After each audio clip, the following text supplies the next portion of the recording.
Good morning, everyone, and welcome back to Law Statistics. Today's presentation is based on Lok Adalat in India and its legal regime. The genesis of Lok Adalats, to a large extent, can be traced to the inability of the long established legal system to provide effective, inexpensive, and timely justice to the large number of litigants knocking at the door of justice. It never results in a win win situation, but invariably, in all cases, it's a win loss or loss situation. Lok Adalat system is not visualized as a support or supplement to court system, but supplementary machine to resolve pending case in the case court of law and also settle through the pre-litigation Lok Adalats. The Lok Adalat system is basically meant for the resolution by conciliatory technique and voluntary actions. It also has helps in creating awareness among the people of their rights and obligation by providing legal literacy in laws with which common cause relation between legal aid and Lok Adalat. It shall ultimately lead to access to justice for a large section of the society, which otherwise perhaps might have been denied.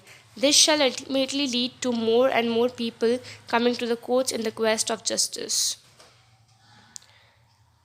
Observed from a superficial plank, one may say that legal aid and the mechanism of Lok Adalat are not related to each other, but a close scrutiny taking the overall objective of these one is to force think otherwise. The other Lok Adalats have not adjudicatory or judicial functions. The Lok Adalat in a state are to be organized under the overall supervisions of the State Legal Service Authority. Notice to every party concerned whose case is referred to Lok Adalat. The Legal Service Authorities Act 1987 under Section 29 empowers the central authority NALSTA to make regulations not inconsistent with the provisions of the Act and the rules made under the Act. Therefore, the regulation also provides for transmission and custody of records and lays down that every judicial authority is expected to cooperate in transmission of judicial records.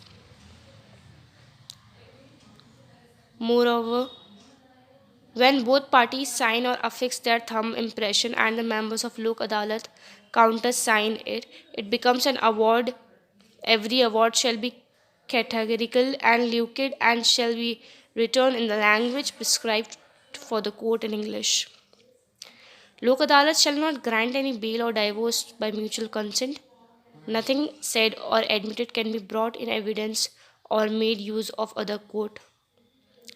The Legal Services Authority Act 1987 envisages creation of Lok Adalats at different levels, right from the subordinate courts in the district to the Honorable Supreme Court of India.